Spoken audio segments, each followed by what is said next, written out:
Mayam Krumjari to Members Impact News ni Manung Hutna from the Kshetrimayum Premchand Mayamutam Nokchari. Manipur si tungan ba lam singda Manipur si Manipurgi miyamna sak takli maru ina sana kona ba amadi lamdam masigi nupi sing lawri ba thodang na maru oiraga lamdam masibu male ma sakhang na ba dum lamdam amadi ori edabo hauji object ma khoi lamdam asida nupi gi luching bi singi masing asi hanthrak labra hai ba gi wahang mo chawon lakpa hai ba hiram masigi matangda Are we having enough women leaders? Haiba Hiramasi Matanda Manung Hutna Karanaba, Nasi Kogi, Studio Election Biribasi, Igi Hek yet a Pambiribasi Ahmada, Ranjita Golmei, General Secretary, Kabui Mother Association, Aduga, Matanga Election Biribi Sina. Women in Governance Hariba, Lopasiki can be now a Biribi, Nonibala Nrengbam, Chiputam Okshari. Aduga Matanga Election Biriba Sina. Human Rights Larki, Director of Biriba, Namo Babloo Loitongbam Okshari. I ahanba wahangsi che Ranjita Laksake. Sumaina Kogi Manipur si Manipurgi, Nupiki Tonano, Nupiki Lingjen, Sanakona Badoero, Aduga, Kogilam, the Masigi, economic way, Balam the Wero, Todanga Siamas Chown, and Loguna, Maram Weraga, Kogi Malimi to one country, Sinako Manipur, Sumas a Kanari, Maru and Nako, one Makele, Magatele Riba, Aduga, Kogi, Nupishin Naga, Lorok Todang Sin Maru and Maya Paibi and Lakiba, Masiki Sumataka, when the Haukiba Puari Singa. 1904 da ahai nupi lala do 1939 da nupi na ani chubuga thokna lamdam sigi nupi si yamna pidam ningai oibi nupi sing ni haina miyan ma longno daga kogi tuan balam sing da luchingba moina haiba tare miyam luchingba moina thabak torpada masigi masing se sum hantarak pugi mami ma sawon tarakpa sida kai thamini han bada Premchand kainone masi hojiki nang hangliba question se Hojiki toriba pibam jiga hairgadi yamna maram jaba question. Taseng hairgadi ekoi India se male dominant society ma oiba maram na. Hojiki laiba system condition asi oirap paya haiba aigi wakalon thajabni. Taseng hairgadi ekoi oi aigi wakhan doko. Hojik nahang hojik nahi question matungina. Women takes important role in the world. Essays in Manipur, koi Manipur da Hairabakanda. Women stand in front and fought for our motherland, for our children, the pillar of nation. Lakadoriba, mayam gidamakta, ikoi Manipur daliriba, tribal, Meitei, Muslim, have natubida. Manipuri nupi sing na kwang da kwang che laksil laga. Issue kayada, mama digi duga haujiksu. Issue se masing kangdan thorpakanda ekoi Manipuri nupi sing se jat bijat khai da duna mang da somthoga fight toribni fought toribni example oina hairabaka ngasi prithvi sida ima kaithien ga haibase leiponate except ekoi Manipur khaktane balei se na yamna chauthongai ni na karigumba society some society kharadadi nupi sing ji yamna kai haidra nungai na thambiba Kopi ba society so later badinate. Adubu tobo badi aina thamjining ba wakalon china. Ekoi Manipur dadi Manipur society desi nupi sina nupa de gidi maximum percent awang bada nupi sing na tawda ba thabak laite haijariba. Law suba boiro angang pobo boiro yum kai loina thaba ingkhang sing khai ba khopa nupi sing na tawda ba lei laite ba thabak laite haijaribi. Aduna ngasi ekoi Adubu nupi sing empowerment se nupi sing empowerment si Indian government na di 33 reservation seat women empowerment di hairiba masi implement di tau da brand di khalle tau da maram na ngasi aina example oina haijarabada ngasi ekoi perspective of women empowerment in tribal communities bu hairgasu or in Manipur women empowerment ge Manipur dise masi perspective se ekoi traditional amadi modernization khaido abakanda matam amadi ekoi Manipur nupi sing de lyric laisu ga taman ponate nupi na lyric tamba hauna de haina de laidana uncivilized oibigi matam amadi sma haina rami adu phauji modernization gi lakpadadi nupi sing mayama DC oiba leire IPS IS mayama tholak tabanate aduna samjarabada aina ngasai nang hangeba point de lakjarabada India se male dominant society oiba maramna hiram khuding maktada nupi gi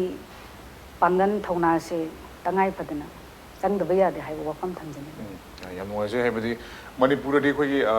ꯄꯨꯋꯥꯔꯤꯗꯒꯤ ꯍꯧꯅ ꯍꯥꯏꯕ ꯇꯥꯔꯦ ꯑꯩꯈꯣꯏꯒꯤ ꯂꯝꯗꯝ ꯑꯁꯤꯒꯤ ꯅꯨꯄꯤꯁꯤꯡꯅ ꯂꯧꯔꯤꯕ ꯊꯧꯗꯥꯡ ꯑꯁꯤ ꯑꯗꯨꯛꯀꯤ ꯃꯇꯤꯛ ꯁꯤꯡꯊꯥꯅꯤꯡꯉꯥꯏꯅꯤ ꯍꯦꯛ ꯌꯨꯝꯒꯤ ꯀꯨꯞꯅꯣꯝ ꯁꯨꯕꯗꯒꯤ ꯍꯧꯔꯒ ꯑꯗꯨꯒ ꯃꯆꯥ ꯃꯁꯨ ꯊꯥꯛꯄ ꯑꯗꯨꯒꯤ ꯃꯇꯨꯡꯗ ꯑꯃꯨꯛ ꯑꯩꯈꯣꯏꯒꯤ ꯈꯨꯟꯅꯥꯏ ꯑꯁꯤꯕꯨ ꯑꯃꯨꯛ ꯐꯠꯇꯕꯁꯤꯡꯗꯒꯤ ꯑꯃꯨꯛ ꯀꯟꯅꯕ ꯑꯗꯨꯒꯨꯝꯂꯕ ꯇꯣꯉꯥꯟ ꯇꯣꯉꯥꯟꯕ ꯊꯧꯗꯥꯡ ꯀꯌꯥ ꯑꯃ ꯂꯧꯔ ꯂꯥꯛꯑꯦ ꯑꯗꯨꯕꯨ ꯏꯟꯗꯤꯌꯥ ꯄꯨꯝꯕꯒꯤ ꯑꯣꯏꯕ ꯑꯩꯈꯣꯏꯒꯤ ꯅꯨꯄꯥꯁꯤꯡꯅ ꯌꯥꯝꯅ ꯑꯣꯊꯣꯔꯤꯇꯦꯇꯤꯞ ꯑꯣꯏꯕ ꯑꯁꯤꯒꯨꯝꯕ ꯑꯩꯈꯣꯏꯒꯤ ꯃꯃꯤ ꯑꯃ ꯆꯥꯎꯅ ꯇꯥꯔꯤꯕ ꯃꯅꯨꯡꯁꯤꯗ ꯑꯩꯈꯣꯏꯒꯤ ꯅꯨꯄꯤꯁꯤꯡꯅ ꯂꯧꯔꯤꯕ ꯃꯅꯤꯄꯨꯔꯒꯤ ꯅꯨꯄꯤꯁꯤꯡꯅ ꯂꯧꯔꯤꯕ ꯊꯧꯗꯥꯡ ꯑꯁꯤ ꯌꯥꯝꯅ ꯁꯤꯡꯊꯥꯅꯤꯡꯉꯥꯏꯅꯤ ꯍꯥꯏꯕ ꯋꯥꯐꯝꯗꯨꯅꯤ ꯑꯩ ꯃꯈꯥ ꯇꯥꯅ ꯏꯆꯦ ꯅꯣꯅꯤꯕꯥꯂꯥ ꯂꯥꯛꯆꯒꯦ ꯏꯆꯦ ꯉꯁꯥꯏ ꯑꯩꯈꯣꯏ ꯏꯆꯦ ꯔꯤꯟꯆꯥꯁꯨ ꯄꯟꯕꯤꯈ꯭ꯔꯦ ꯃꯅꯤꯄꯨꯔꯒꯤ ꯅꯨꯄꯤꯁꯤꯡꯁꯦ ꯌꯥꯝꯅ ꯊꯕꯛ ꯁꯨꯕ ꯀꯟꯕ ꯑꯗꯨꯒ ꯑꯩꯈꯣꯏ ꯊꯕꯛꯇꯤ ꯆꯤꯜꯍꯥꯎ ꯊꯤꯗꯕ ꯈꯨꯟꯅꯥꯏꯒꯤ ꯈꯟꯕ ꯃꯥꯡꯖꯤꯜ ꯊꯥꯅ ꯆꯣꯡꯊꯣꯛꯄ ꯂꯩꯕꯥꯛꯀꯤ ꯏꯍꯧꯗ ꯑꯗꯨꯕꯨ ꯃꯁꯤ ꯑꯩꯈꯣꯏꯒꯤ ꯌꯥꯝꯅ ꯀꯂꯦꯛꯇꯤꯚ ꯑꯣꯏꯕ ꯃꯌꯥꯝꯒꯤ ꯑꯣꯏꯕ ꯏꯍꯧꯒꯨꯝꯕꯗꯪ ꯊꯣꯛꯂꯛꯄ ꯍꯥꯏꯕ ꯇꯥꯔꯦ ꯑꯗꯨꯒ ꯑꯩꯈꯣꯏꯒꯤ ꯌꯥꯝꯅ ꯏꯟꯗꯤꯕꯤꯖꯨꯋꯦꯜꯒꯤ ꯊꯥꯛꯇ ꯍꯥꯏꯕ ꯇꯥꯔꯦ ꯅꯨꯄꯤ ꯑꯃꯅ ꯁꯤꯒꯤ ꯄꯣꯁ ꯄꯥꯏꯔꯛꯄ ꯅꯠꯇ꯭ꯔꯒ ꯑꯩꯈꯣꯏꯒꯤ ꯒꯕꯔꯅꯥꯟꯁ ꯌꯥꯎꯁꯜꯂꯛꯄ ꯍꯥꯏꯕꯗꯤ ꯃꯌꯥꯝꯒꯤ ꯑꯣꯏꯅ ꯍꯦꯛ ꯎꯕꯗ ꯇꯔꯪ ꯇꯔꯪꯕ ꯅꯨꯄꯤ ꯑꯃ ꯍꯥꯏꯕ ꯇꯥꯔꯦ ꯃꯁꯤ ꯎꯕꯒꯤ ꯃꯁꯤꯡꯁꯦ ꯃꯁꯤ ꯁꯨꯝ ꯌꯦꯡꯕ ꯃꯇꯝꯗ ꯅꯨꯄꯥꯒ ꯌꯦꯡꯕ ꯃꯇꯝꯗ ꯖꯦꯟꯗꯔ ꯒꯦꯞ ꯍꯥꯏꯕ ꯇꯥꯔꯦ ꯃꯁꯤ ꯌꯥꯝꯅ ꯂꯩꯕ ꯑꯗꯨꯒ ꯃꯁꯤꯗꯩꯁꯤꯗ ꯑꯩꯈꯣꯏꯅ ꯋꯨꯃꯟ ꯂꯤꯗꯔꯁꯤ ꯑꯩꯈꯣꯏ ꯃꯅꯤꯄꯨꯔꯗ ꯃꯇꯤꯛ ꯆꯥꯅ ꯂꯩ ꯍꯥꯏꯅ ꯂꯧꯒꯗꯧꯔꯤꯕ꯭ꯔꯥ ꯅꯠꯇ꯭ꯔꯒꯅ ꯃꯁꯤ ꯑꯃꯨꯛ ꯑꯩꯈꯣꯏꯅ ꯃꯁꯤ ꯁꯦꯝꯒꯠꯄꯒꯤ ꯅꯠꯇ꯭ꯔꯒ ꯃꯈꯣꯏꯁꯤ ꯃꯈꯣꯡ ꯁꯣꯝꯕꯒꯤ ꯃꯊꯧ ꯇꯥꯏꯅ ꯈꯟꯒꯗꯧꯔꯤꯕ꯭ꯔꯥ ꯀꯩ ꯍꯥꯏꯕꯤꯅꯤꯡꯉꯤ ꯑꯩꯈꯣꯏꯅ ꯑꯩꯒꯤ ꯋꯥꯈꯜꯗ ꯍꯧꯖꯤꯛꯀꯤ ꯑꯩꯈꯣꯏꯒꯤ ꯃꯅꯤꯄꯨꯔꯗ ꯂꯩꯔꯤꯕ ꯀꯣꯟꯇꯦꯛꯁꯁꯤꯗ ꯌꯦꯡꯕ ꯃꯇꯝꯗꯗꯤ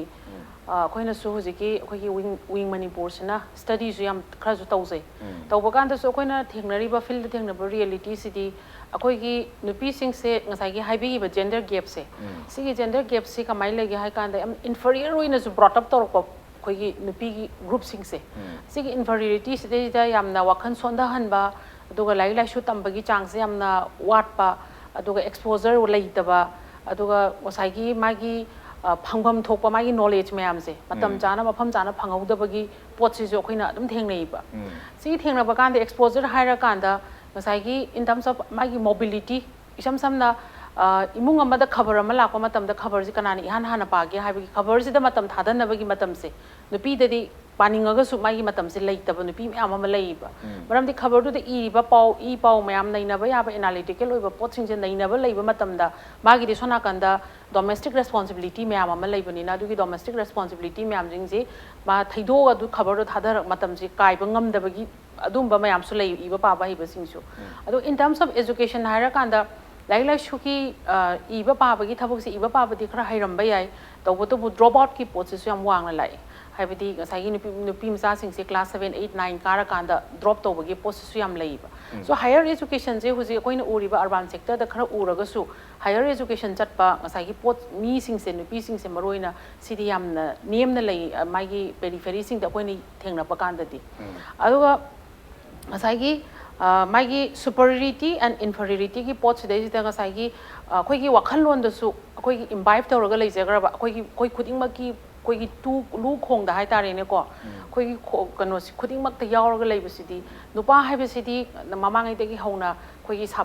ꯁꯥꯐꯥ ꯂꯥꯟꯐꯥꯗ ꯆꯪꯉꯛꯄ ꯑꯗꯨꯒ ꯅꯨꯄꯤ ꯍꯥꯏꯕꯁꯤꯅ ꯁꯨꯃꯥꯏꯅ ꯂꯩꯒꯗꯕꯅꯤ ꯍꯥꯏꯕꯒꯤ ꯄꯣꯠꯁꯦ ꯁꯤꯒꯤ ꯄꯣꯠꯁꯤꯅ ꯃꯔꯝ ꯑꯣꯏꯔꯀꯥꯟꯗ ꯉꯁꯥꯏꯒꯤ ꯅꯨꯄꯤꯁꯤꯡꯁꯤꯅ ꯍꯧꯖꯤꯛ ꯉꯁꯥꯏꯒꯤ ꯑꯩꯈꯣꯏꯒꯤ ꯃꯦꯗꯥꯝ ꯔꯟꯖꯤꯇꯥꯅ ꯍꯥꯏꯕꯤꯗꯣ ꯈꯔ ꯊꯣꯛꯂꯛꯄꯗꯤ ꯍꯧꯔꯦ ꯕꯠ ꯏꯠꯁ ꯑ ꯕꯤꯛ ꯁ꯭ꯇ꯭ꯔꯒꯜ ꯑꯔꯥꯏꯕ ꯊꯕꯛꯇꯤ ꯅꯠꯇꯦ ꯁꯤꯒꯨꯝꯕ ꯃꯌꯥꯝꯁꯤꯡꯁꯤꯗꯒꯤ ꯊꯣꯛꯂꯛꯄ ꯍꯥꯏꯕꯁꯦ ꯏꯔꯥꯏ ꯂꯥꯏꯅ ꯁꯨꯃꯥꯏꯅ ꯇꯧꯔꯨꯔꯣ ꯍꯥꯏꯅ ꯊꯣꯛꯂꯛꯄꯗꯤ ꯅꯠꯇꯦꯕ ꯍꯥꯏꯔꯤꯕ ꯅꯨꯄꯤꯁꯤꯡꯁꯦ ꯁꯝꯋꯦꯔ ꯃꯥ ꯀꯗꯥꯏꯗꯅꯣꯃ ꯅꯦꯒꯣꯁꯤꯌꯦꯠꯇꯤ ꯇꯧꯔ ꯊꯣꯛꯂꯛꯇꯣꯏꯅꯦꯕ ꯕꯠ ꯁꯤꯒꯤ ꯑꯩꯈꯣꯏꯒꯤ ꯃꯅꯤꯄꯨꯔꯒꯤ ꯍꯧꯖꯤꯛ ꯀꯣꯟꯇꯦꯛꯁꯁꯤꯗ ꯑꯩꯈꯣꯏꯅꯁꯨ ꯎꯖꯕꯁꯦ ꯉꯁꯥꯏꯒꯤ ꯃꯥꯗꯔꯂꯦꯟꯕꯨ ꯍꯥꯏꯔꯁꯨ ꯑꯩꯈꯣꯏꯒꯤ ꯃꯥꯗꯔꯂꯦꯟ ꯍꯥꯏꯕ ꯂꯣꯟ ꯑꯃꯗꯤ ꯁꯤꯖꯤꯟꯅꯔꯤꯀꯣ ꯃꯥꯗꯔꯂꯦꯟ ꯍꯥꯏꯕ ꯂꯣꯟꯁꯦ ꯁꯤꯖꯤꯟꯅꯕ ꯃꯇꯝꯗ ꯉꯁꯥꯏꯒꯤ ꯏꯃꯥꯒꯤ ꯂꯝ ꯍꯥꯏꯕꯅꯤ ꯏꯃꯥ ꯂꯝꯗꯝ ꯍꯥꯏꯔꯤꯅꯦꯕ ꯕꯠ ꯑꯩꯈꯣꯏꯅ ꯑꯃꯨꯛ ꯔꯤꯌꯦꯂꯤꯇꯤꯗ ꯌꯦꯡꯕ ꯃꯇꯝꯗꯗꯤ ꯑꯩꯈꯣꯏꯒꯤ ꯂꯩꯐꯝ ꯂꯩꯇꯕ ꯅꯨꯄꯤ ꯃꯌꯥꯝ ꯑꯃ ꯂꯩꯖꯔꯤꯕ ꯂꯝꯗꯤ ꯃꯥꯗꯔꯂꯦꯟ ꯍꯥꯏꯕ ꯑꯗꯨꯒ ꯂꯝꯗꯤ ꯅꯨꯄꯤꯒꯤ ꯃꯃꯤꯡꯗꯗꯤ ꯂꯝ ꯂꯩꯇꯕ ꯅꯨꯄꯤ ꯃꯌꯥꯝ ꯑꯃ ꯂꯩꯔꯤꯕ ꯅꯨꯄꯤꯗ ꯁꯤꯒꯤ ꯄꯣꯠꯁꯤꯃꯁꯨ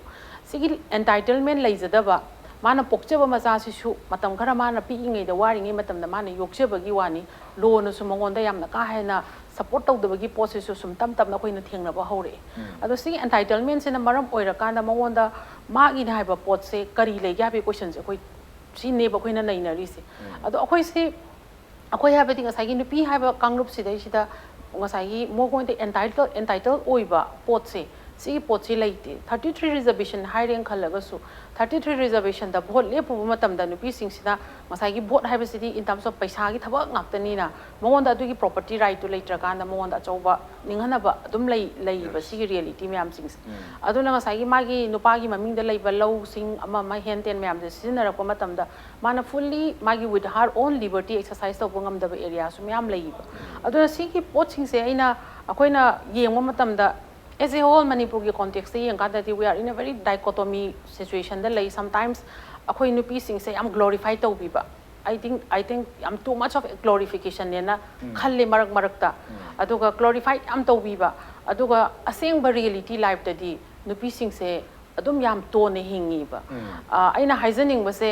masai akoi gi mamang do su pan bigre ko Premchand masai gi nupi lan mathang lei gre ko lei riba mayam singse glorification nena koi na feel tawrei se kai gi no har kan nupi lan leiba nupi bo su yamna thawang na thamba nupi lan gi numita chaw sang mayam na phasa phasa ba son thadariba sigumba leibak sidai sida domestic violence ki poche sexual harassment ki poche wang na thole ise sina takpadi akoi se somewhere cry do no ma balance oidaba pot angko kok siga tawriba thabu si su sanaba ngamdaba gi pot se ama leire habase asidi mai tholei ba thodok incident mayam sina takjari ni ba aduna akoi gi Manipur gi context te yenga kanda Manipur gi nupi sing se akoi se sometimes as in nupi gi activist amoin akoi na feel tawjaba se akoi se glorified atom tawraga thamaga akoi gi loan akoi gi term ama leidai tiki pijeraga sum thamaganda asengba phangom thokpa akoi gi right se sidagi nathai halabra haibagi pot se si pot sine ba akoi da feel tawbas okay ham nuaje haibadi nupi sing yoi ba makoi na phangjaga dawba right sing adu madu akoi gi phanghan dabida makoi se thagalaga haibi tongan ba atopa lambi amda nathai daga thanbirebra haibagi question dum ni chawon leide haiba phamduni ai makhata na tamo Babloo sage Ramo Kagi World Economic Forum Mina Geneva da base Toba. However, forum sigi matung in gender gap si Hosik Mukoina Handaki report matung in India si 108 rank delay. The 108 rank delay Madagi 112 the Hydra agents. At the Hydra Pusida Muk Kagi no Hydra political the young Mumatam Basu. Nupi participation and what pa aduga masigi gender gap se aikoina masi balance tawna bokona bada another 95 years above changini haibigi report simu leide adu masi whole world gi ne jengpa matamda India gi su jengpa matamda sigum report si phange ado Manipur gi oyandi thai andi gi hona ko gi nupi gi thodang se sum khangba nupi sing loriba role se koina ngasai ina chu panjaki ba nupi lal gaina yam haidi loriba thodang sing haiba tare maina pai bi ne ga loriba aduge kudi se soi ma sing loriba khaiman ka thina ga loriba thodang se sum pallaga su women leaders tik yam chaba aduga yamna thona phana mayam ga dam tik chong thor pon nupi sing se di hojik matam da kodi some IS natra IPS officer gum kha throk laga su pulak oina yema matam da masigi koina masi enough leiden khanbi bra natra masi koina amuk khanna nga sagi moina leiriba scheme sing nupi gi oina thadariba mayam si aduki mti yang bure mokoi bu empower tong nomi damakta adu masi wat pan ogadori bra koina masi ke gumba hojik nupi gi chingba sing asi yamna wati haiba taraga de kai thambini Kshetrimayum Premchand haibi do hujiki World Economic Forum gi report ta Premchand India gi thambidi do India gi nupi gi situation si degrade tor koi pot si yam phasana laide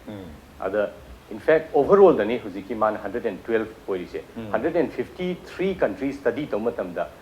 health and survival gi yeng matamda India is 150 da layewa atopa parameter du yeng da aduna violence against women haitari ne ko masi India da 100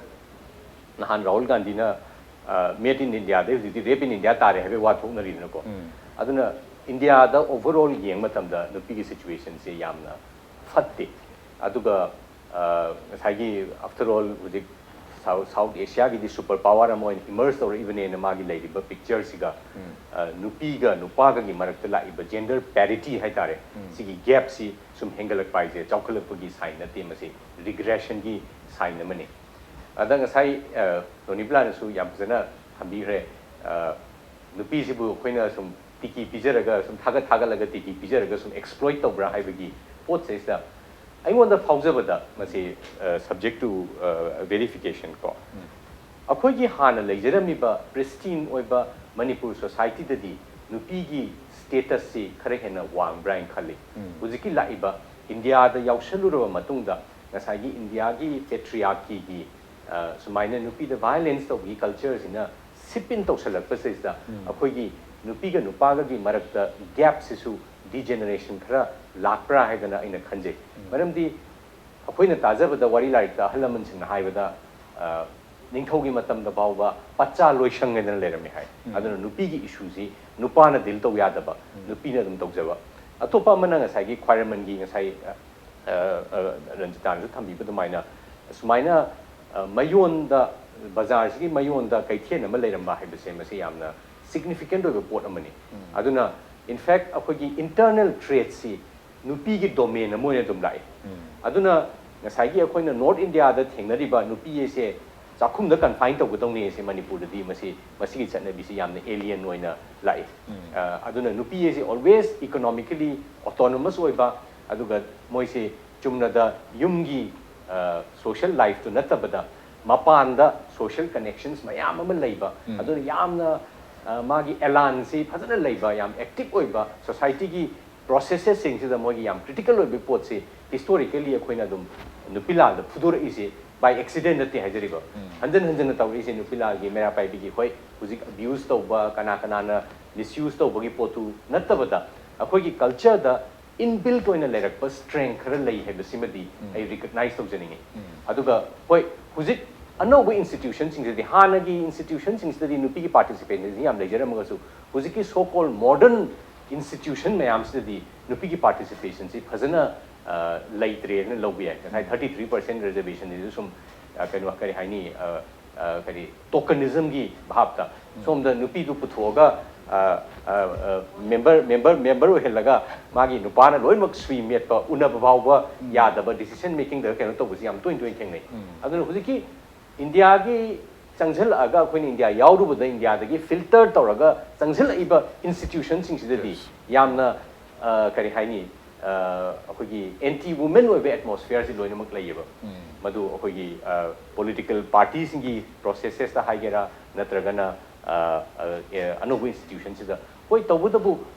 Manipur da in the last 10-20 years da bureaucracy da police da nupi ki participation se khaitang hen urak pagi mamiyam di tari masi akoina realize tor kan da fight back tor pagi pot amadi laibra ina khalli adumakpu aseng ba gender parity ma porak pa de khoi da su lai roi prithvi gi oina su chahi chama jangi ne na ki eno gender equality ki equity ki pot se da high report sini aduna akoi gi da su matam changni but masi akoina consciously gender sensitive oiba policy changeba haidi chuma sum thadu oga ma man thok le jesu no le yade maruina india gumba highly patriarchal oiba highly akogi anti women oiba society amagi part amoina akoina phugalapa matamda hanagi akoi le jerami ba innate strength sing loina mangtharakpra haibagi pot si lei adu high no of course aina amuk friend Nonibala namo hanagi pot glorify tawi habira kusi ai adumakti na chete Manipur da su patriarchal oirami adumapu level of patriarchy si akoi the relatively khara di handharami adugi pot adugi basis da akoi huzik rethink to the car oi akoi gi kanu hena huzik se akoi sustainable development goal le na prithvi gi oina su huzik akoi world gi oina goal 33 khak huzik mang da tar ga thamam ni 2015 da gi hauraga 2030 bhauda akoi masi achieve tawna na bahot na sena aduna huziki goal number 5 se huziki gender equality gi pot sini moin hai se kano se achieve gender equality and empower women and children hai se goal number 5 ne and goal number 5 se India su achieve tawna na ba yam kan honari huzik niti ayog na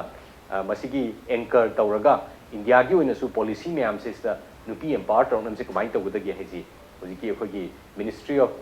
Statistics and Program Implementation haidana akogi MOSPI haidana moina indicator mayam torga masi hotlaga kamai tawdana nupi gi kano se hengatan doino haiseni kan honari ada UN gumba World Economic Forum gumba na tawriba report mayam se basically huziki hariba MOSPI gumba national statistics mayam se gi khomjelaga moina study tawraga tawrakadorini aduna Manipur government gi su oina su planning department da sigi nodal officer leidana kamai tawdana nupi gi gender equity se by 2030 porakadorino haisigi akanba effort amadi piri tabudabu huziki paces da huziki sum ꯌꯥꯝꯅ ꯊꯋꯥ ꯁꯥꯗꯕꯒꯤ ꯄ꯭ꯔꯣꯁꯦꯁꯇ ꯁꯨꯝ ꯆꯠꯂꯒꯗꯤ 2030 ꯂꯥꯏꯔꯗꯅ ꯑꯩꯈꯣꯏꯒꯤ 2020ꯗ ꯐꯥꯎꯕ ꯌꯧꯗꯕꯒꯤ ꯐꯤꯕꯝꯗ ꯂꯥꯛꯀꯗꯣꯔꯤꯕ ꯑꯩꯈꯣꯏ ꯆꯍꯤ 100 ꯐꯥꯎ ꯐꯪꯗꯕꯒꯤ ꯐꯤꯕꯝꯗ ꯂꯩꯔꯤꯕ ꯑꯗꯨꯕꯨ ꯍꯧꯖꯤꯛꯀꯤ ꯑꯣꯏꯅ ꯋꯥꯔꯜꯒꯤ ꯇꯥꯔꯒꯦꯠꯇꯤ ꯅꯦꯛꯁ 10 ꯌꯔꯁꯇ ꯃꯁꯤ ꯑꯦꯆꯤꯞ ꯇꯧꯅꯕ ꯍꯣꯠꯅꯁꯦꯅ ꯍꯥꯏꯕꯅꯤ ꯑꯗꯣ ꯃꯁꯤ ꯀꯗꯥꯏ ꯐꯥꯎꯕ ꯉꯝꯗꯣꯏꯅꯣ ꯒꯚꯔꯟꯃꯦꯟ ꯈꯛꯇꯗ ꯊꯥꯗꯣꯛꯄꯁꯨ ꯌꯥꯗꯦ ꯃꯁꯤ ꯇꯁꯦꯡꯅ ꯍꯥꯏꯔꯒꯗꯤ ꯉꯁꯥꯏ ꯅꯣꯅꯤꯕ꯭ꯂꯥꯟꯁꯨ ꯊꯝꯕꯤꯕ ꯑꯗꯨꯃꯥꯏꯅ ꯑꯩꯈꯣꯏꯒꯤ ꯏꯃꯨꯡꯗꯒꯤ ꯍꯧꯕ ꯑꯃ ꯆꯪꯉꯦ ꯃꯁꯤꯒꯤ ꯄ꯭ꯔꯦꯛꯇꯤꯁꯁꯦ ꯀꯃꯥꯏꯅ ꯇꯧꯗꯅ ꯅꯨꯄꯥ ꯅꯨꯄꯤꯒꯤ ꯒꯦꯞꯁꯦ ꯍꯟꯊꯍꯟꯅꯤ ꯀꯃꯥꯏꯅ ꯇꯧꯗꯅ ꯅꯨꯄꯤꯗ ꯂꯩꯔꯤꯕ ꯄ꯭ꯔꯤꯖꯨꯗꯤꯁ ꯃꯌꯥꯝ ꯑꯃ ꯑꯩꯈꯣꯏꯒꯤ ꯀꯜꯆꯔꯗ ꯑꯩꯈꯣꯏꯒꯤ ꯁꯣꯁꯥꯏꯇꯤꯗ ꯌꯥꯎꯖꯔꯛꯏꯕ ꯄ꯭ꯔꯤꯖꯨꯗꯤꯁ ꯃꯌꯥꯝꯁꯦ ꯃꯁꯤ ꯊꯗꯠꯂꯒ ꯀꯃꯥꯏꯅ ꯇꯧꯗꯅ ꯑꯩꯈꯣꯏ ꯅꯨꯄꯤꯁꯨ ꯅꯨꯄꯥꯒ ꯆꯞ ꯃꯥꯟꯅꯕ ꯊꯣꯡꯗ ꯁꯦꯝ ꯁ꯭ꯇꯦꯇꯁꯇ ꯐꯨꯒꯠꯍꯜꯂꯛꯄ ꯌꯥꯔꯛꯅꯕꯒꯤ ꯄꯣꯠꯁꯦ ꯀꯃꯥꯏꯅ ꯇꯧꯒꯗꯒꯦꯁꯦ ꯈꯟꯅꯕ ꯗꯔꯀꯥꯔ ꯑꯣꯏ ꯏꯟꯇꯔꯦꯁꯇꯤꯡꯂꯤ ꯃꯦꯇ꯭ꯔꯤꯛ ꯍꯥꯏꯗꯣꯔꯛꯄꯗꯤ ꯅꯨꯄꯤ ꯍꯦꯛꯇ ꯐꯥꯁ ꯇꯥꯏ ꯑꯗꯨꯒ ꯍꯌꯦꯡ ꯊꯕꯛ ꯆꯪꯉꯛꯄꯗꯅ ꯅꯨꯄꯥꯅ ꯍꯦꯛꯇ ꯀꯩꯅꯣ ꯇꯧꯔꯛꯄꯒꯤ ꯄꯣꯠꯁꯦ ꯑꯗꯨꯅ ꯃꯩꯇꯩꯒꯤ ꯃꯅꯤꯄꯨꯔꯒꯤ ꯅꯨꯄꯤꯁꯤꯡꯁꯤꯒꯤ ꯄꯣꯇꯦꯟꯁꯤꯌꯦꯜꯁꯤ ꯍꯤꯁꯇꯣꯔꯤꯀꯦꯜꯂꯤꯁꯨ ꯂꯩ ꯍꯧꯖꯤꯛꯁꯨ ꯂꯩ ꯃꯁꯤ ꯈꯖꯤꯛꯇꯪ ꯃꯈꯣꯏꯒꯤ ꯀꯩꯅꯣ ꯃꯌꯥꯝꯁꯦ ꯃꯣꯏꯗ ꯐꯥꯖꯤꯟ ꯄꯨꯟꯁꯤꯜꯂꯤꯕ ꯃꯌꯥꯝꯁꯦ ꯈꯤꯇꯪ ꯊꯥꯗꯠꯄꯗ ꯑꯩꯅ ꯈꯟꯖꯕꯗꯗꯤ ꯑꯩꯈꯣꯏ ꯁꯣꯁꯥꯏꯇꯤꯗꯗꯤ ꯌꯥꯝ ꯐꯖꯅ ꯑꯗꯨꯝ ꯄꯥꯏꯒꯗ꯭ꯔꯥ ꯃꯣꯏ ꯉꯁꯥꯏꯒꯤ ꯋꯤꯡꯒꯤ ꯃꯁꯥꯗꯨ ꯈꯞꯄꯁꯦ ꯌꯥꯝ ꯊꯣꯏꯅ ꯋꯥꯔꯣꯏ ꯇꯧꯕꯇꯕꯨ it requires some concerted effort from the civil society as well as the government ꯌꯥꯝ ꯅꯨꯡꯉꯥꯏꯖꯩ ꯍꯥꯏꯕꯗꯤ ꯑꯩꯈꯣꯏꯒꯤ ꯃꯍꯧꯁꯥꯗꯒꯤ ꯂꯩꯔꯛꯂꯕ ꯑꯩꯈꯣꯏ ꯂꯝꯗꯝ ꯑꯁꯤꯒꯤ ꯅꯨꯄꯤꯁꯤꯡꯒꯤ ꯊꯧꯅꯥ ꯃꯈꯣꯏꯒꯤ ꯇꯧꯕ ꯉꯝꯕꯁꯤꯡ ꯑꯗꯨ ꯑꯩꯈꯣꯏꯅ ꯍꯦꯟꯅ ꯃꯈꯣꯡ ꯁꯣꯝꯃꯒ ꯑꯗꯨꯒ ꯑꯩꯈꯣꯏ ꯏꯁꯥꯗꯒꯤ ꯍꯧꯔꯒ ꯑꯩꯈꯣꯏꯗ ꯄꯨꯟꯗꯨꯅ ꯊꯝꯂꯤꯕ ꯇꯣꯉꯥꯟ ꯇꯣꯉꯥꯟꯕ ꯆꯠꯅꯕꯤ ꯀꯌꯥ ꯑꯃ ꯇꯣꯉꯥꯟ ꯇꯣꯉꯥꯟꯕ ꯑꯩꯈꯣꯏꯒꯤ ꯗꯨꯁ ꯑꯦꯟ ꯗꯣꯟꯁ ꯃꯌꯥꯝ ꯑꯃ ꯃꯈꯣꯏꯗ ꯑꯩꯈꯣꯏꯒꯤ ꯑꯦꯝꯄꯣꯁ ꯇꯧꯔꯒ ꯊꯝꯕꯒꯤ ꯃꯑꯣꯡ ꯑꯃ ꯂꯩꯔꯤꯕ ꯁꯤ ꯂꯧꯊꯣꯛꯄꯤꯔꯒ ꯑꯩꯈꯣꯏꯒꯤ CSOꯁꯤꯡ ꯑꯗꯨꯒ ꯑꯩꯈꯣꯏꯒꯤ ꯂꯩꯉꯥꯛꯅꯁꯨ ꯍꯦꯟꯅ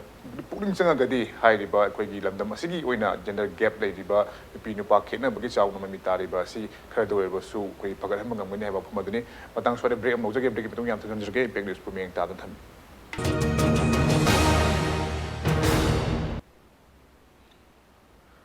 ꯃꯌꯥꯝ ꯑꯃꯨꯛꯀ ꯇꯔꯥꯃꯨꯛꯁꯤ ꯈꯟꯅꯔꯝꯂꯤꯕ ꯑꯁꯤ R we ꯍꯦꯚꯤꯡ enough woman leaders ꯍꯥꯏꯕ ꯍꯤꯔꯝ ꯑꯁꯤꯒꯤ ꯃꯇꯥꯡꯗꯅꯤ ꯃꯅꯤꯄꯨꯔꯗ ꯂꯩꯔꯤꯕ ꯑꯩꯈꯣꯏꯒꯤ ꯅꯨꯄꯤ ꯑꯣꯏꯕꯤꯁꯤꯡꯅ ꯂꯧꯔꯤꯕ ꯊꯧꯗꯥꯡ ꯑꯗꯨꯒ ꯍꯥꯏꯔꯤꯕ ꯅꯨꯄꯤ ꯑꯣꯏꯕꯤꯁꯤꯡ ꯑꯁꯤ ꯂꯤꯗꯔꯁꯤꯞ ꯍꯥꯏꯕꯗꯤ ꯃꯤꯌꯥꯝꯒꯤ ꯑꯣꯏꯅ ꯂꯨꯆꯤꯡꯕꯤ ꯑꯃ ꯑꯣꯏꯕ ꯌꯥꯔꯕ ꯑꯗꯨꯒꯨꯝꯕ ꯅꯨꯄꯤ ꯀꯌꯥꯝ ꯂꯩꯔꯤꯕꯒꯦ ꯑꯗꯨꯒ ꯍꯧꯖꯤꯛꯃꯛ ꯑꯩꯈꯣꯏꯒꯤ ꯅꯨꯄꯤꯅ ꯂꯧꯔꯤꯕ ꯊꯧꯗꯥꯡꯁꯤꯡ ꯑꯁꯤ ꯃꯤꯌꯥꯝꯅ ꯀꯥ ꯍꯦꯟꯅ ꯊꯥꯒꯠꯇꯨꯅ ꯃꯈꯣꯏꯕꯨ ꯁꯤꯡꯊꯥꯔꯒꯁꯨ ꯍꯥꯏꯔꯤꯕ ꯂꯤꯗꯔꯁꯤꯡ ꯂꯨꯆꯤꯡꯕꯤꯁꯤꯡ ꯀꯌꯥ ꯑꯃ ꯊꯣꯛꯂꯛꯄꯗ ꯄꯜꯂꯤꯕꯁꯤꯅ ꯀꯔꯤꯒꯤꯅꯣ ꯍꯥꯏꯕ ꯍꯤꯔꯝ ꯑꯁꯤꯒꯤ ꯃꯇꯥꯡꯗꯅꯤ ꯑꯩ ꯃꯈꯥ ꯇꯥꯅ ꯏꯆꯦꯗ ꯂꯥꯛꯆꯒꯦ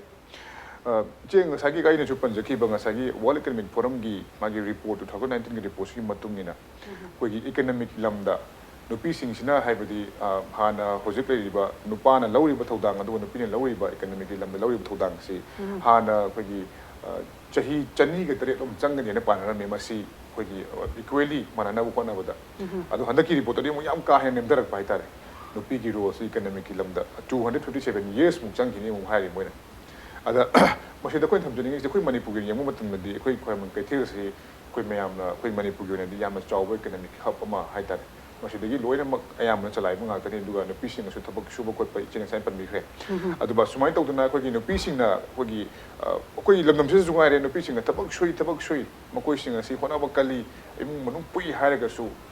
entrepreneurship ꯑꯣꯏꯔꯣ ꯅꯠꯇ꯭ꯔꯒꯅ ꯌꯥꯝꯅ ꯆꯥꯎꯕ ꯑꯩꯈꯣꯏꯒꯤ ꯕꯤꯖꯤꯅꯦꯁ ꯀꯩꯅꯣ ꯃꯣꯏꯅ entrepreneur ꯆꯪꯁꯤꯜꯂꯛꯄ ꯃꯇꯝꯗ ꯑꯩꯈꯣꯏꯒꯤ ꯅꯨꯄꯤꯁꯤꯡꯒꯤ ꯑꯋꯥꯠꯄꯗꯤ ꯑꯗꯨꯝ ꯂꯩꯕ ꯑꯗ ꯃꯁꯤꯁꯦ ꯀꯔꯝꯅ ꯑꯩꯈꯣꯏꯅ ꯃꯁꯤꯗ ꯌꯦꯡꯁꯤꯜꯂꯒ ꯍꯥꯏꯗꯤ ꯉꯁꯥꯏ ꯃꯌꯥꯝꯗꯤ ꯄꯟꯕꯤꯈ꯭ꯔꯦ ꯇꯣꯉꯥꯟꯕ ꯄꯣꯂꯤꯁꯤ ꯃꯌꯥꯝ ꯑꯃ ꯑꯗ ꯃꯁꯤꯗ ꯑꯃꯨꯛ ꯑꯩꯈꯣꯏ ꯐꯦꯛꯇꯔ ꯃꯌꯥꯝ ꯑꯃꯁꯨ ꯂꯩꯈ꯭ꯔꯦ ꯑꯩꯈꯣꯏꯒꯤ ꯍꯧꯖꯤꯛꯀꯤ ꯆꯠꯅꯕꯤ ꯃꯌꯥꯝ ꯂꯩꯔꯦ ꯑꯩꯈꯣꯏ ꯂꯝꯗꯝꯁꯤꯒꯤ ꯑꯣꯏꯕ ꯑꯗꯨꯒ ꯅꯨꯄꯤꯅ ꯉꯁꯤ 30 ꯁꯨꯖꯜꯂꯛꯄ 35 ꯌꯧ ꯇꯥꯔꯒꯗꯤ ꯃꯣꯏ ꯌꯨꯝ ꯄꯥꯟꯕ ꯌꯥꯗꯕꯒꯤ ꯃꯑꯣꯡꯁꯨ ꯑꯃꯨꯛ ꯂꯥꯛꯄ ꯑꯗꯒꯤ 40+ ꯂꯥꯛꯄ ꯃꯇꯝꯗ ꯃꯆꯥ ꯃꯁꯨꯁꯤꯡ ꯁꯦꯝꯕ ꯈꯣꯠꯄ ꯁꯨꯝ ꯏꯃꯨꯡꯗ ꯑꯗꯨꯝ ꯀꯟꯐꯥꯏꯟ ꯇꯧꯔꯒ ꯂꯩꯕꯒꯤ ꯆꯠꯅꯕꯤ ꯑꯃ ꯂꯩꯕꯁꯦ ꯁꯤ ꯃꯇꯥꯡꯗ ꯀꯔꯤ ꯊꯝꯕꯤ ꯁꯤ ꯉꯁꯥꯏꯒꯤ ꯑꯩꯅ ꯄꯟꯈꯤꯕꯗꯣ ꯑꯩꯈꯣꯏꯒꯤ ꯏꯟꯗꯤꯌꯥ ꯀꯟꯇ꯭ꯔꯤ ꯑꯁꯤ ꯃꯦꯜ ꯗꯣꯃꯤꯅꯦꯟ ꯀꯟꯇ꯭ꯔꯤ ꯁꯣꯁꯥꯏꯇꯤꯅꯤ ꯍꯥꯏꯕ ꯃꯇꯥꯡꯁꯤꯗ ꯂꯣꯏꯅ ꯃꯅꯨꯡꯁꯤꯗ ꯁꯨꯞꯅ ꯆꯜꯂꯦ ꯍꯥꯏꯕ ꯃꯤꯟꯁ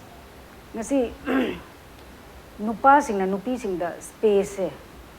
ꯄꯤꯗꯕꯒꯤꯗꯃꯛꯇ ꯉꯁꯤ ꯏꯀꯣꯅꯣꯃꯤꯛꯀꯤ ꯁꯤꯁꯇꯦꯝꯗ ꯑꯣꯏꯔꯣ ꯁꯨꯝ ꯁꯣꯟꯊꯔꯛꯄꯒꯤ ꯃꯃꯤꯁꯦ ꯂꯥꯛꯁꯤꯜꯂꯛꯏꯕꯁꯦ ꯃꯔꯝꯗꯤ ꯍꯧꯖꯤꯛ ꯁꯝꯅ ꯍꯥꯏꯔꯕꯗ ꯉꯁꯥꯏ ꯗꯥ ꯕꯕ꯭ꯂꯨꯅꯁꯨ ꯄꯟꯈꯤꯕ ꯑꯩꯈꯣꯏ ꯃꯅꯤꯄꯨꯔꯒꯤ ꯅꯨꯄꯤꯁꯤꯡꯗ ꯄꯣꯇꯦꯟꯁꯤꯌꯦꯜ ꯍꯟꯗꯦ ꯍꯤꯁꯇꯣꯔꯤꯀꯦꯜꯂꯤ ꯍꯥꯏꯔꯒꯁꯨ ꯉꯁꯤ ꯄ꯭ꯔꯦꯖꯦꯟꯂꯤ ꯍꯥꯏꯔꯒꯁꯨ ꯍꯤꯁꯇꯣꯔꯤꯀꯦꯜꯂꯤ ꯄꯜꯂꯕꯗ ꯍꯧꯖꯤꯛ ꯏꯀꯣꯅꯣꯃꯤꯛꯇ ꯀꯣꯟꯅ ꯂꯥꯛꯆꯒꯦꯕ ꯍꯤꯁꯇꯣꯔꯤꯀꯦꯜꯂꯤ ꯄꯜꯂꯛꯄ ꯃꯇꯝꯗ ꯑꯩꯅ ꯑꯦꯛꯖꯥꯝꯄꯜ ꯑꯣꯏꯅ ꯊꯝꯖꯅꯤꯡꯕꯗ ꯉꯁꯤ ꯁꯣꯁꯤꯌꯦꯜꯗ ꯍꯥꯏꯕ ꯁꯣꯁꯤꯌꯦꯜ ꯃꯨꯞꯃꯦꯟꯗꯗꯤ ꯉꯁꯤ ꯑꯩꯈꯣꯏ ꯃꯅꯤꯄꯨꯔꯒꯤ ꯏꯃꯥꯁꯤꯡꯁꯦ ꯉꯁꯤ ꯕ꯭ꯔꯤꯇꯤꯁꯀꯤ ꯁꯪꯀꯤꯟ ꯐꯥꯎ ꯍꯦꯛꯇ ꯄꯥꯏꯅꯔꯒ ꯅꯝꯅꯗꯨꯅ ꯅꯨꯄꯤꯂꯥꯜ 1939ꯒꯤꯗ ꯑꯩꯈꯣꯏ ꯍꯥꯏꯖꯕꯗꯤ ꯃꯅꯤꯄꯨꯔꯤ ꯅꯨꯄꯤꯁꯤꯡ ꯊꯧꯅꯥꯁꯦ ꯑꯁꯨꯛꯀꯤ ꯃꯇꯤꯛ tauki haiba nupi lal da nate ngasi Kangla da ngasi aikoi Indian Army kari sibai miyam tantoki bese ngasi aikoi Manipur da liriba thongna liriba ima mayam ko nupi lising la kaya sina thoraga ngasi Kangla sida nupi ama oibigi potential asini haibu ulakpa matam sida khangam da duna ngasi aikoi Manipur digi remove tawe haija wadani adugi su mathakta aina panjaning basidi mamangda aikoi Manipur leibak si matam amadadi British na hekta khudum changge aduna torpa matam sida aikoi gi tribal nupi lakta haiba tare ma tribal nupi lak oiragasu kanano hai kanda aikoi gi haipairani gedilu freedom fighter ase ma she fought against British. Why? Only for our motherland Manipur. Maha British ke mayokta ekta ma se magi matungda sibai lising kaya leidana British ke mayo aikoi Manipur digi tanthoki ba moi gi sakthak British ki sakthak piroi khole aikoi gi lamne aikoi lamde kai gi damakta aikoi na noi gi damakta sakthak pidori no house tax pidori na haiba mayama tawraki aina panjamne da adu dangasi economically aikoi si sothar pagi mami kain to se mainly it's come to the men dominant society sida lak maramna ngasi any kari haigadra struggle to boma tamdadi aikoi nupi sing ekta mang da thok handak latest ILP khangde CB gi matang da aikoi bazar da nupan ubra nupi ubra struggle agitation to boma tamda thousands of ima thora ga ekta moigi masa singsem da bakho thabak imung gi kari gi thabak mayam ama thado khakta numit kya ni no yengone aikoi Manipur gi damakta imale ba gi damakta moin matam mang ma ga mange khotpa myama khole adubu represent to boma tamdadi aikoi nupi sing bu hekta na thaibi ba secondary treatment to biba ko aduga decision making da sune ngasi ain ngasa ina pan ki to perspective of women empowerment in tribal communities bahar gasu koi Manipur nupi mayam in whole as a whole har gasu mainly aikoi tribal communities da sune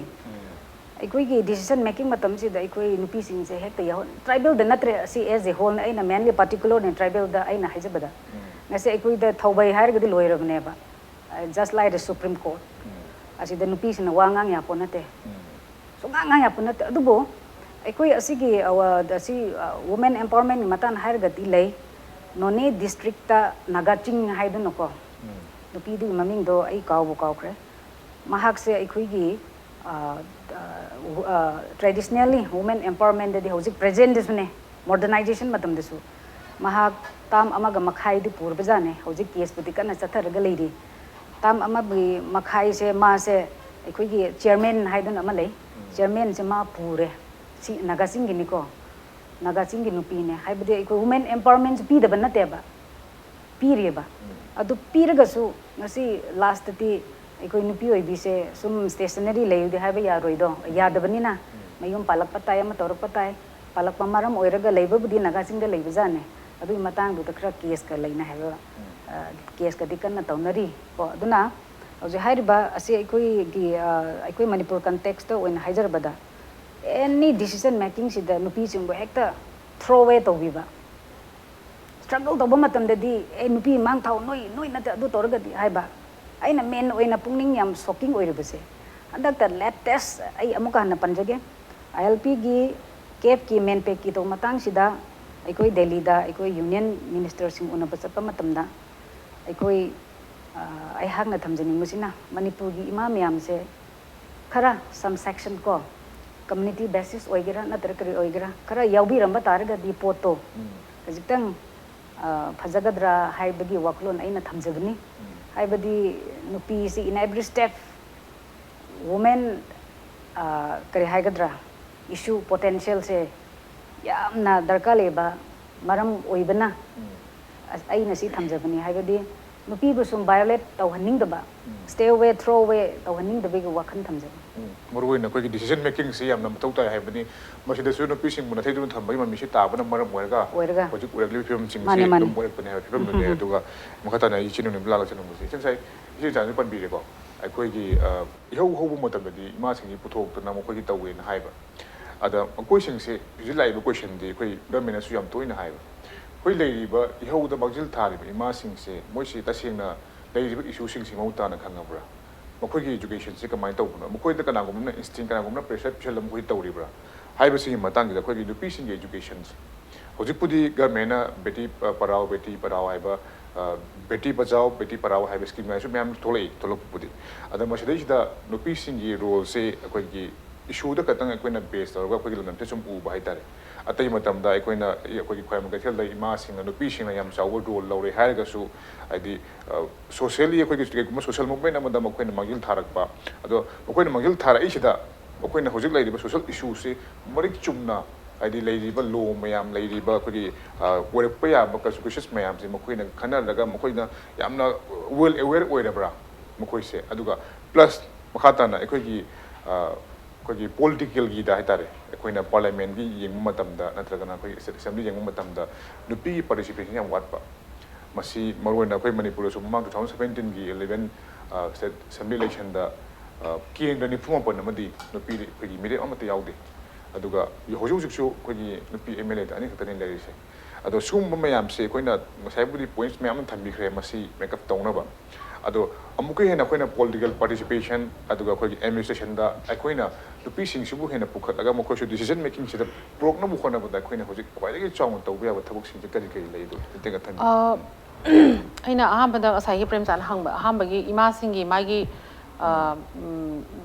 ꯀꯩꯅꯣ ꯃꯌꯥꯝꯁꯦ ꯏꯁꯨ ꯃꯌꯥꯝꯁꯦ ꯁꯤ ꯐꯖꯅ ꯈꯪꯉꯝꯒꯗ꯭ꯔꯥ ꯍꯥꯏꯕꯒꯤ ꯀꯣꯏꯁꯟ ꯑꯃ ꯂꯥꯛꯄꯁꯨ ꯑꯩ ꯋꯥꯈꯟꯗ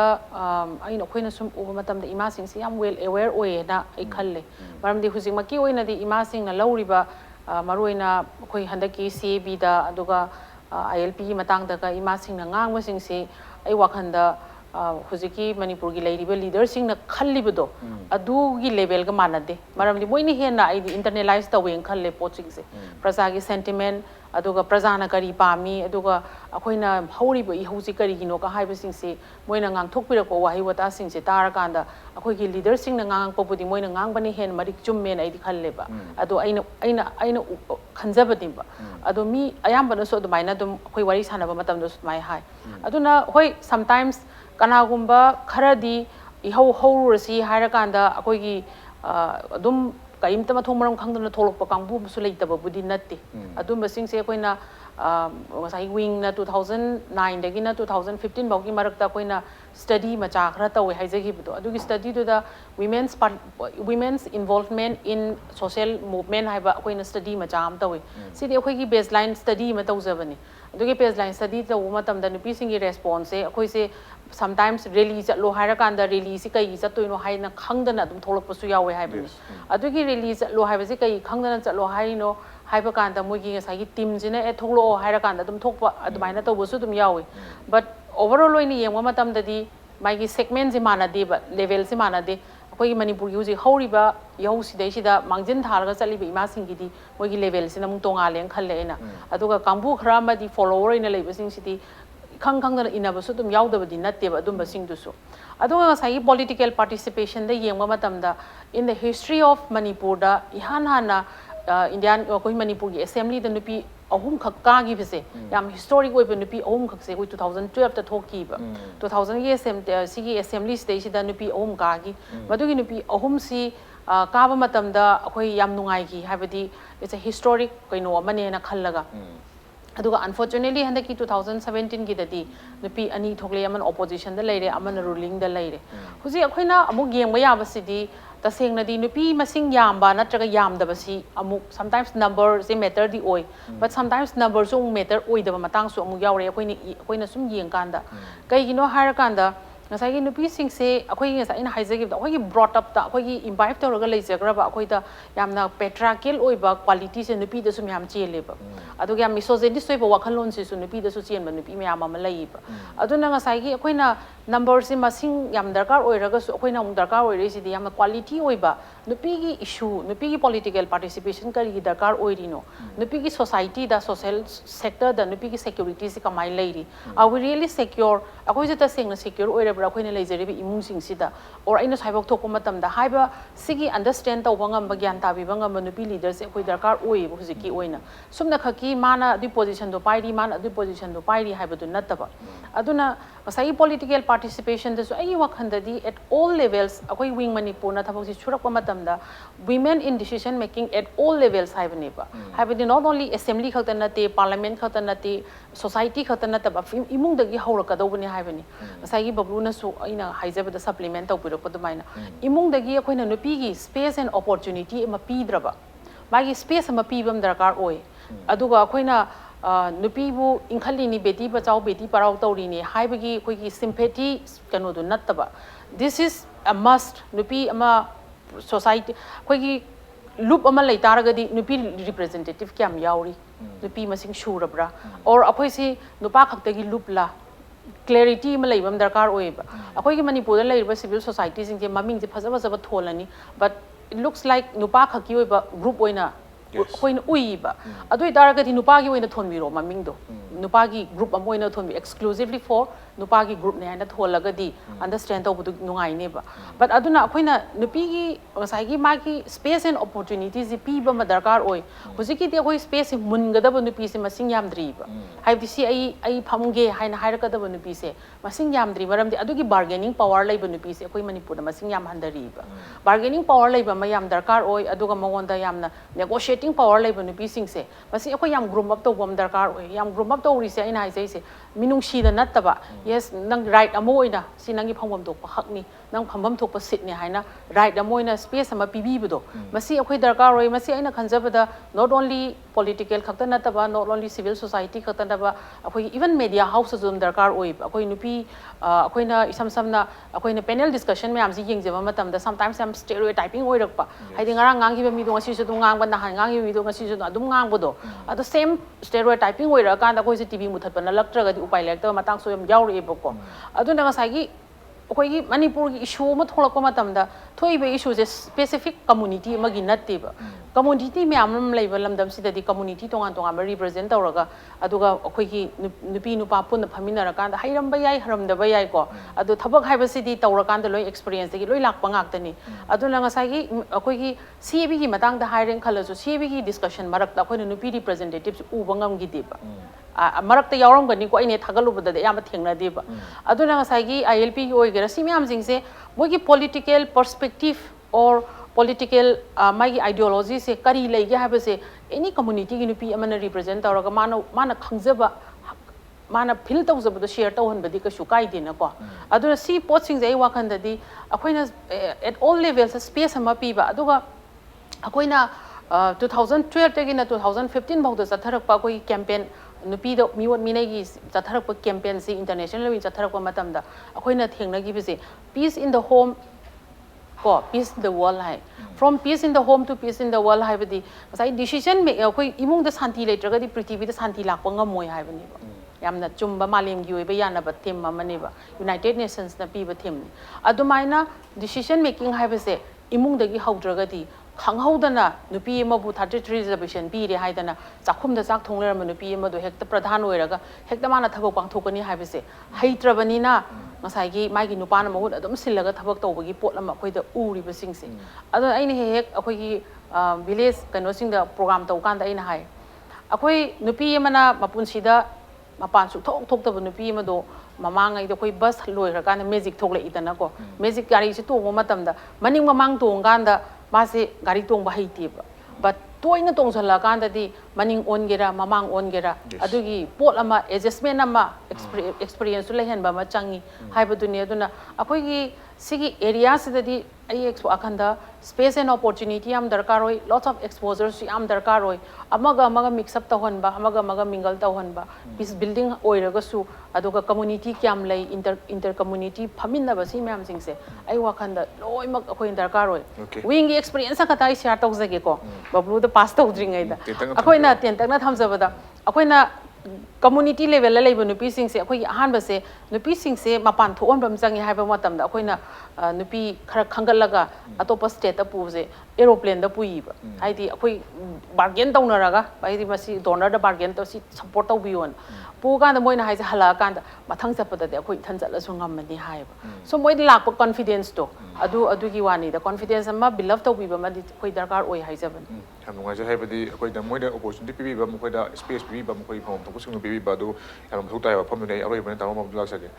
ꯇꯥꯃꯣ ꯁꯨꯃꯥꯏꯅꯁꯨ ꯃꯌꯥꯝ ꯊꯝꯕꯤꯈ꯭ꯔꯦ ꯑꯩꯈꯣꯏ ꯅꯣꯅꯤꯕꯂꯥꯅ ꯁꯨꯃꯥꯏꯅ ꯃꯈꯣꯏꯗ ꯄꯤꯕꯤꯕ ꯁꯤꯒꯨꯝꯕ ꯇꯧꯕꯤꯕ ꯍꯥꯏꯕ ꯃꯌꯥꯝ ꯂꯩꯈ꯭ꯔꯦ ꯁꯤꯗꯩꯁꯤꯗ ꯑꯩꯈꯣꯏꯒꯤ ꯅꯨꯄꯥ ꯑꯣꯏꯕꯁꯤꯡꯒꯤꯁꯨ ꯔꯣꯜ ꯃꯌꯥꯝꯗꯤ ꯂꯩ ꯍꯥꯏꯗꯤ ꯃꯈꯣꯏꯒꯤ ꯏꯃꯨꯡꯗ ꯂꯩꯔꯤꯕ ꯅꯨꯄꯤꯁꯤꯡ ꯃꯈꯣꯏꯅ ꯀꯔꯝꯕ ꯃꯤꯠꯌꯦꯡ ꯌꯦꯡꯉꯤꯕ ꯌꯥꯝ ꯑꯣꯊꯣꯔꯤꯇꯤꯞ ꯑꯣꯏꯅ ꯌꯦꯡꯉꯤꯕ꯭ꯔꯥ ꯅꯠꯇ꯭ꯔꯒ ꯃꯈꯣꯏꯗ ꯐ꯭ꯔꯤꯗꯝ ꯄꯤꯕ꯭ꯔꯥ ꯍꯥꯏꯕꯒꯤ ꯃꯇꯥꯡꯗꯁꯨ ꯆꯥꯎꯅ ꯀꯣꯏꯁꯟ ꯃꯌꯥꯝ ꯂꯩꯔꯤ ꯁꯤꯒꯤ ꯃꯇꯥꯡꯗ ꯑꯔꯣꯏꯕ ꯑꯣꯏꯅ ꯊꯝꯕꯤꯌꯨ ꯃꯥꯅꯤ ꯉꯁꯥꯏ ꯀꯩꯅꯣꯅꯁꯨ ꯅꯣꯅꯤꯕꯂꯥꯅꯁꯨ ꯃꯥꯅ ꯍꯥꯏꯕꯗꯨ ꯑꯗꯨꯝ ꯄꯟꯕꯤꯈ꯭ꯔꯦ ꯉꯁꯥꯏꯒꯤ ꯄꯦꯇ꯭ꯔꯤꯌꯥꯔꯀꯦꯜ ꯑꯣꯏꯕ ꯚꯦꯂꯨ ꯍꯣꯏꯁꯦ ꯅꯨꯄꯥꯗ ꯅꯠꯇ꯭ꯔꯒ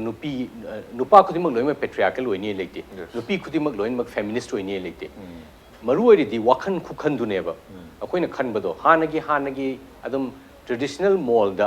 ꯅꯨꯄꯤ ꯑꯁꯤꯗꯤ ꯈꯔ ꯍꯟꯊꯕꯅꯤ ꯅꯨꯄꯤ ꯑꯁꯤꯗꯤ ꯃꯥꯡꯕꯅꯤ ꯅꯨꯄꯤ ꯑꯁꯤꯗꯤ ꯑꯗꯨꯅꯤ ꯍꯥꯏꯗꯅ ꯁꯨꯝ ꯈꯟꯗꯅ ꯂꯩꯔꯒꯗꯤ ꯄꯣꯠꯁꯦ ꯃꯗꯨꯒꯤ ꯑꯥꯏꯗꯤꯌꯥꯗꯨꯗꯤ ꯅꯨꯄꯥꯅꯁꯨ ꯑꯦꯟꯐꯣꯔꯁ ꯇꯧꯕ ꯌꯥꯏ ꯅꯨꯄꯤꯅꯁꯨ ꯑꯦꯟꯐꯣꯔꯁ ꯇꯧꯕ ꯌꯥꯏꯑꯕ ꯁꯝꯇꯥꯏꯝꯁ ꯃꯌꯥꯝꯅ ꯍꯥꯏꯅꯕ ꯂꯩꯗꯅꯀꯣ ꯀꯩꯅꯣꯗ ꯏꯃꯨꯡ ꯃꯅꯨꯡꯗ ꯃꯧ ꯁꯕꯗ꯭ꯌꯨ ꯇꯧꯔꯤꯁꯤꯗꯤ ꯃꯅꯦꯝꯕꯣꯛꯅ ꯇꯧꯕꯅꯤ ꯅꯨꯄꯥꯅꯗꯤ ꯀꯩꯁꯨ ꯇꯧꯗꯦ ꯍꯥꯏꯅꯕ ꯂꯩꯌꯦꯕ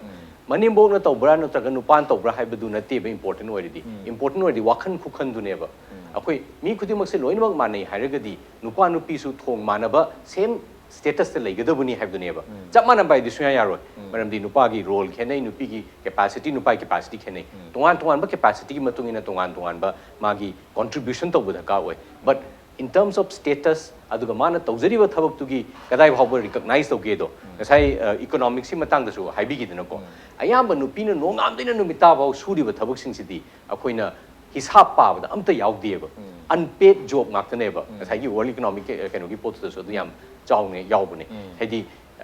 nupina suriba pot di akoina account tawbada yaudaba aduna ngasai gi sustainable development goal number 5.4 sida mana sigi potsi yam kana address taweba recognize and value unpaid care and domestic work through the provision of public service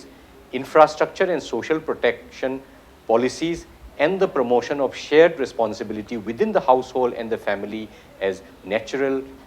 naturally appropriate habiti nupina tawriba contributions hamaza tawriba contributions je ayamba akoina economics in the hotpada moi potsi productive oiba gross khoi kanoma domestic kanosi GDP hot matamda nupigi household activities hekta yaugan deba hujikti masi yaugadawne na hujik kanna policy trust amadi lae aduga maru oiriba wafamdi akoina ultimately masigi change se ngasai gi akoi family dagi hauraktabadi yaroi habigi potuni masi akoi consciously decision lawba dharkar oi aduga nupisu masista gender sensitive oi ba haibise haidi nupi ga nupa ga se han dagi thak manade ko aduna kumain tawduna mase manana pukhalakpa yagadagi haibise gi akoi consciously mase akoina hanana akoina assume tawkraba presumption khara thadu oga akoi nauna amuk changselapam dharkar oiba aduna ni akoi natragadi hujiki sahi chama se amu masi potse akoina masi potse inma ngamdragadi asomda illa agadi ngasai mi amamamna imung amamamna khunna amamamna leiba amamna ilagadi prithvi oinasu sahi chama se sahi yankhai da hanta lakpa yai sahi mathangi sahi kuncha da sustainable development goal gi 2030 gi aim sis da europe yai adu natadana akoina sum hamu adum leithu agadi akoi gi nupa nupi thong chapmana ba samaj ama leibai se sahi chama dai su sahi chani hena chathagi basu yai ba masidi driver isidi statistics isidi akoi gi will gi makhayam poleba aduna asi sumaina Manung Hutna ga tawbidana World Economic Forum ki report ka naina dana amade akoi gi lairiba ground da lairiba grassroots da lairiba household manung da lairiba reality si puthuaga naina ragadi aduga akoi gi mi ese loina afaba tawning ngaktani achumba chatni ngaktani adu masi consciousness to what pa aduga consciousness to laira akanda aingonda madugi change to gi commitment am la akanda madugi change su la ka dawneba yamna laibak thibadi akoi Manipur da irang di yam leire pathok ti yam leire adu tasengna mase committed oiraga understand tawraga potsi awareness am leira kanda madagi urgency tuma feel tawra kanda urgency leira thol ta braido sai mayamna su thambi hibada yauri duni unfortunately akoi gi the movement se akoi gi tau ba akoi yausang gi phi mun bagi irang da dum chatlaga irang da dum loiba aduna ya nong ni tawramaga ꯃꯗꯨꯒꯤ ꯄꯣꯠꯇꯨ ꯃꯃꯨꯠ ꯇꯥꯅ ꯈꯪꯗꯕꯒꯤ ꯑꯗꯨꯒ ꯃꯃꯨꯠ ꯇꯥꯅ ꯑꯩ ꯊꯃꯣꯏꯗ ꯐꯥꯎꯔꯀꯥꯟꯗ ꯆꯣꯡꯊꯣꯔꯛꯄ ꯅꯠꯇꯕ ꯆꯣꯡꯊꯣꯛꯇ ꯌꯥꯗꯦꯅ ꯀꯅꯥꯒꯨꯝꯕ ꯑꯃꯅ ꯍꯥꯏꯔꯛꯑꯦ ꯀꯅꯥꯒꯨꯝꯕ ꯑꯃꯅ ꯏꯟꯖꯜꯂꯛꯑꯦꯅ ꯇꯧꯕꯒꯤ ꯄꯣꯠꯁꯦ ꯃꯁꯤꯅ ꯑꯩꯈꯣꯏꯗ ꯇꯁꯦꯡꯅ ꯑꯩꯈꯣꯏꯒꯤ ꯃꯨꯚꯃꯦꯟꯁꯤꯡꯁꯤ ꯖꯦꯅꯨꯋꯤꯟꯂꯤ ꯃꯅꯨꯡꯗꯒꯤ ꯊꯣꯛꯂꯛꯄ ꯃꯨꯚꯃꯦꯟ ꯑꯣꯏꯔꯤꯕ꯭ꯔꯥ ꯅꯠꯇ꯭ꯔꯒ ꯏꯇꯥꯎ ꯇꯥꯎꯔ ꯆꯠꯂꯤꯕ꯭ꯔꯥ ꯍꯥꯏꯕꯁꯦ ꯃꯁꯤꯅꯤ ꯑꯗꯨꯅ ꯖꯦꯟꯗꯔꯒꯤ ꯀꯣꯟꯁꯤꯌꯁꯅꯦꯁꯁꯦ ꯑꯩꯈꯣꯏ ꯑꯉꯥꯡꯁꯤꯡꯗ ꯍꯧꯒꯠꯂꯛꯏꯕ ꯏꯆꯥ ꯏꯁꯨꯁꯤꯡꯗ ꯈꯪꯍꯟꯕ ꯗꯔꯀꯥꯔ ꯑꯣꯏ ꯑꯃꯗꯤ ꯃꯗꯨꯒꯤ ꯑꯔꯖꯦꯟꯁꯤꯗꯨꯃ ꯐꯥꯎꯍꯜꯂꯀꯥꯟꯗ ꯃꯗꯨꯒꯤ ꯑꯁꯦꯡꯕ ꯆꯦꯟꯖ ꯑꯃ ꯁꯣꯔꯣꯛꯇ ꯊꯣꯛꯑꯒ ꯄꯪꯂꯥꯎ ꯂꯥꯎꯕ ꯄꯣꯁꯇꯔ ꯊꯦꯠꯄ ꯅꯠꯇꯕ ꯑꯩꯒꯤ ꯏꯃꯨꯡꯗ ꯑꯩꯒꯤ ꯂꯥꯏꯐ ꯁ꯭ꯇꯥꯏꯜꯗ ꯑꯩꯒꯤ ꯚꯦꯂ꯭ꯌꯨ ꯁꯤꯁꯇꯦꯝꯗ ꯍꯣꯡꯗꯣꯛꯄ ꯑꯃ ꯆꯪꯉꯦ ꯑꯗꯨꯅ ꯂꯧꯖꯩ ꯌꯥꯝ ꯅꯨꯡꯉꯥꯏꯖꯩ ꯍꯥꯏꯕꯗꯤ ꯈ꯭ꯋꯥꯏꯗꯒꯤ ꯃꯔꯨ ꯑꯣꯏꯔꯤꯕꯁꯤ ꯑꯩꯈꯣꯏꯅ ꯀꯣꯟꯁꯤꯌꯁꯅꯦꯁ ꯑꯃ ꯂꯩꯕ ꯍꯥꯏꯗꯤ ꯀꯔꯤꯅꯣ ꯑꯩꯈꯣꯏꯅ ꯃꯊꯧ ꯇꯥꯔꯤꯕꯁꯦ ꯍꯥꯏꯕꯁꯤ ꯌꯥꯝ ꯃꯨꯟꯅ ꯈꯪꯕ ꯍꯥꯏꯕ ꯇꯥꯔꯦ ꯃꯁꯤ ꯑꯩꯈꯣꯏꯒꯤ ꯖꯦꯟꯗꯔ ꯒꯦꯞ ꯈꯛꯇꯪ ꯅꯠꯇꯕꯤꯗ ꯇꯣꯉꯥꯟ ꯇꯣꯉꯥꯟꯕ ꯂꯩꯔꯤꯕ ꯏꯁꯨꯁꯤꯡ ꯑꯁꯤꯗꯁꯨ ꯑꯩꯈꯣꯏꯅ ꯃꯃꯨꯠ ꯇꯥꯅ ꯈꯪꯂꯒ ꯑꯩꯈꯣꯏꯅ ꯍꯧꯖꯤꯛ ꯍꯧꯖꯤꯛ ꯃꯊꯧ ꯇꯥꯔꯤꯕ ꯑꯁꯤꯅ ꯀꯔꯤꯅꯣ ꯑꯩꯈꯣꯏꯅ ꯇꯧꯒꯗꯕ ꯑꯁꯤꯅ ꯀꯔꯤꯅꯣ ꯍꯥꯏꯕꯒꯤ ꯆꯞ ꯆꯥꯕ ꯋꯥꯈꯜꯂꯣꯟ ꯑꯗꯨ ꯂꯥꯛꯂꯕ ꯃꯇꯝꯗ ꯑꯩꯈꯣꯏꯅ ꯑꯩꯈꯣꯏꯒꯤ ꯅꯨꯄꯤ ꯅꯨꯄꯥ ꯊꯥꯛ ꯃꯥꯟꯅꯗꯕꯒꯤꯕꯨ ꯑꯣꯏꯔꯣ ꯅꯠꯇ꯭ꯔꯒꯅ ꯂꯩꯔꯤꯕ ꯏꯁꯨꯁꯤꯡ ꯑꯁꯤꯕꯨ ꯑꯣꯏꯔో ꯂꯣꯏꯁꯤꯟꯕ ꯃꯇꯝꯗ ꯌꯥꯝꯅ ꯆꯥꯎꯅ ꯃꯇꯦꯡ ꯄꯥꯡꯒꯅꯤ ꯍꯥꯏꯕꯅꯤ ꯍꯧꯖꯤꯛ ꯐꯥꯎꯒꯤ ꯑꯣꯏꯅꯗꯤ ꯑꯩꯈꯣꯏ ꯂꯩꯔꯤꯕ ꯐꯤꯕꯝ ꯑꯁꯤꯗ ꯌꯥꯝꯅ ꯆꯥꯎꯕ ꯑꯦꯋꯦꯔꯅꯦꯁ ꯑꯃ ꯇꯧꯕꯤꯔꯒ ꯑꯩꯈꯣꯏꯒꯤ ꯍꯥꯏꯔꯤꯕ ꯋꯥꯈꯜ ꯇꯥꯗ꯭ꯔꯤꯕ ꯃꯌꯥꯝ ꯑꯁꯤ ꯑꯩꯈꯣꯏ ꯏꯃꯨꯡ ꯃꯅꯨꯡꯗꯒꯤ ꯍꯧꯔꯒ ꯑꯩꯈꯣꯏꯒꯤ ꯃꯤ ꯑꯃꯃꯝꯇꯒꯤ ꯍꯧꯔꯒ ꯃꯁꯤ ꯋꯥꯈꯜ ꯇꯥꯍꯜꯂꯒꯗꯤ ꯅꯨꯄꯤ ꯅꯨꯄꯥ ꯑꯩꯈꯣꯏꯒꯤ ꯊꯥꯛ ꯋꯥꯡꯕ ꯊꯥꯛ ꯅꯦꯝꯕꯒꯤ ꯋꯥꯐꯝ ꯑꯁꯤ ꯂꯥꯛꯑꯣꯏ ꯑꯗꯨꯒ ꯃꯥꯒꯤ ꯔꯣꯜꯗ ꯃꯄꯨꯡ ꯐꯥꯅ ꯇꯧꯔꯒ ꯑꯩꯈꯣꯏꯒꯤ ꯆꯞ ꯃꯥꯟꯅꯕ ꯈꯨꯟꯅꯥꯏ ꯑꯃ ꯄꯨꯔꯛꯄꯗ ꯑꯆꯧꯕ ꯃꯇꯦꯡ ꯄꯥꯡꯒꯅꯤ ꯍꯥꯏꯕ ꯋꯥꯐꯝ ꯑꯗꯨꯅꯤ ꯍꯥꯏꯔꯤꯕ ꯋꯥꯐꯝ ꯑꯁꯤꯗ ꯉꯁꯤꯒꯤ ꯑꯣꯏꯅꯗꯤ ꯃꯅꯨꯡ ꯍꯨꯠꯅꯒꯤ ꯊꯧꯔꯝ ꯑꯁꯤ ꯂꯣꯏꯁꯤꯟꯖꯔꯒꯦ ꯉꯁꯤꯒꯤ ꯊꯧꯔꯝ ꯑꯁꯤꯗ ꯄꯦꯅꯦꯂꯤꯁ ꯑꯍꯨꯝꯃꯛꯅ ꯏꯁꯧ ꯌꯥꯎꯕꯒꯤꯗꯃꯛ ꯊꯥꯒꯠꯄ ꯐꯣꯡꯗꯣꯛꯆꯔꯤ ꯃꯁꯤꯅꯤ ꯉꯁꯤꯒꯤ ꯃꯅꯨꯡ ꯍꯨꯠꯅꯒꯤ ꯊꯧꯔꯝ ꯑꯁꯤꯒꯤ ꯊꯧꯔꯝ ꯑꯁꯤ ꯀꯔꯝ ꯇꯧꯕꯤꯒꯦ ꯍꯥꯏꯕꯗꯨ ꯑꯩꯈꯣꯏꯒꯤ ꯏꯃꯦꯜ ID impacttvnews@gmail.com ꯅꯠꯇ꯭ꯔꯒ ꯑꯩꯈꯣꯏꯒꯤ ꯐꯦꯁꯕꯨꯛ ꯄꯦꯖꯇ ꯈꯪꯍꯟꯕꯤꯔꯛꯄ ꯌꯥꯒꯅꯤ ꯉꯁꯤꯒꯤ ꯑꯣꯏꯅꯗꯤ ꯀꯥꯏꯅꯕ ꯊꯦꯡꯅꯖꯔꯤ ꯈꯨꯔꯨꯝꯖꯔꯤ